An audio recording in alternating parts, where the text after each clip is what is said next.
Hello, আসসালামু আলাইকুম। সবাই কেমন আছেন? আশা করি সবাই ভালো আছেন। এই ভিডিওটা শুধু আমার মতো যারা আছেন তাদের জন্য। যারা শাক খেতে ভালোবাসেন, শাকের কালারফুল দেখতে ভালোবাসেন তাদের জন্য। আপনাদেরকে একটা গোপন টিপস আমি বলে দিচ্ছি। কি জানেন? শাকের কালার সম্পূর্ণ সবুজ থাকবে, পরিপূর্ণ থাকবে। কিভাবে জানেন? সবসময় শাক রান্না করবেন, একবারে পানি দিবেন আর হাই হিটে রান্না করবেন।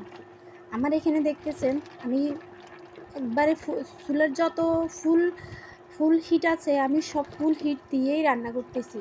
দেখেন শাকের কালারগুলো কিন্তু তরকারি কিন্তু হয়ে গেছে।